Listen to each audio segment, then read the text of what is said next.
my name is Joey Mavilla, and I'm here with the SEC Network News Corporation, and I'm bringing you the latest update on the growing environmental issues, red tide. Today, we'll take a closer look into what's causing and how it's affecting our oceans and communities, and what can be done to stop it. We've brought on our local scientists and analysts here. I'm Seth, and he will be answering a couple of questions about red tide today. So our first question is, what is red tide and what organism is commonly responsible for it? Okay, so red tide is an algae bloom that happens in normally warmer waters. Scientific definition of that is it is a microscopic algae called dinoflagellates. Basically, what happens is it blooms a lot and it starts blooming rapidly, and then it takes over an entire bay of water. Wow. Our second question here today is, how can climate change make red tide events more frequent or more severe? Well, so as the water heats up, that speeds up that growth. So the warmer that water gets, the easier it is for it to spread. Yeah. The colder the water gets, the more condensed it is, and you'll only get it in, let's say, 1 square mile of water, not 50. So if Charlotte Harbor, we're talking, it might be in one creek up in Bulls Bay. It will not be throughout Pine Island to Boca Grande. Makes sense for sure.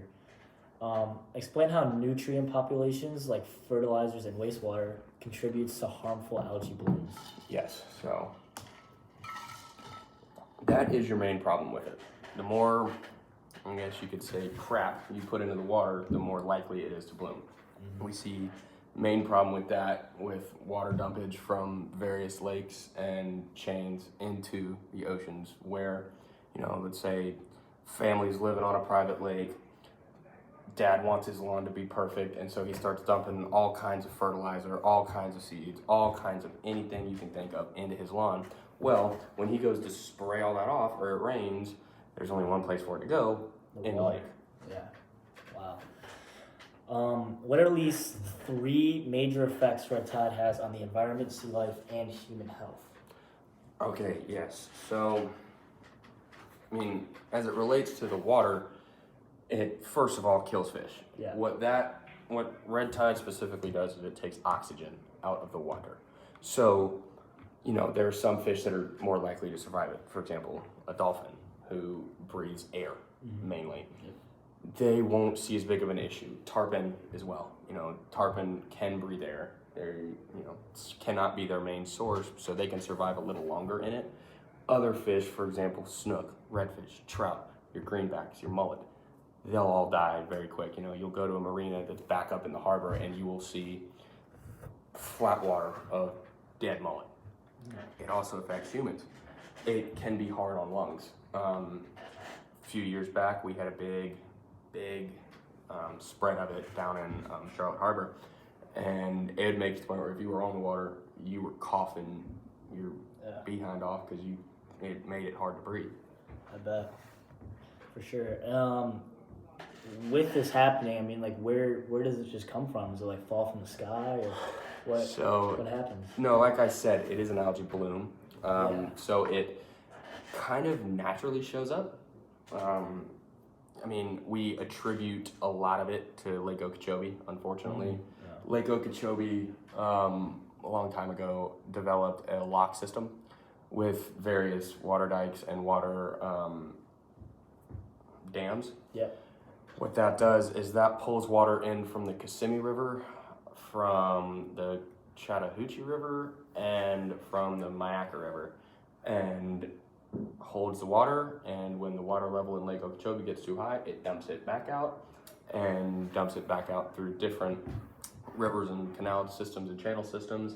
That the main 2 coming from Okeechobee dump out in the east coast of Florida near Jupiter, and on the west coast of Florida near Captiva.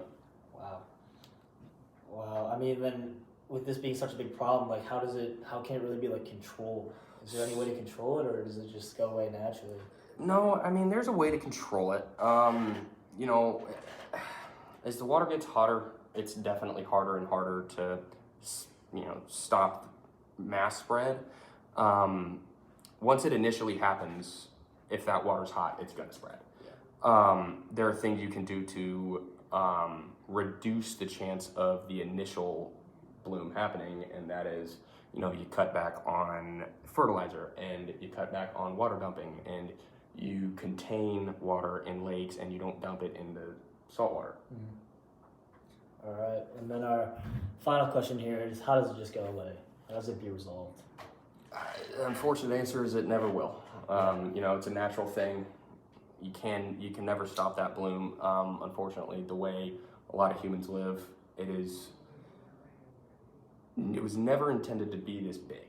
It was never intended to take over an entire harbor, take over an entire bay.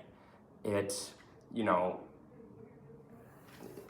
just at some point have to realize that it's never going to stop unless we change certain things, like our lifestyles. Yeah, well, I don't foresee that happening anytime soon, but this concludes our segment on red tide. More news updates coming around 7 o'clock.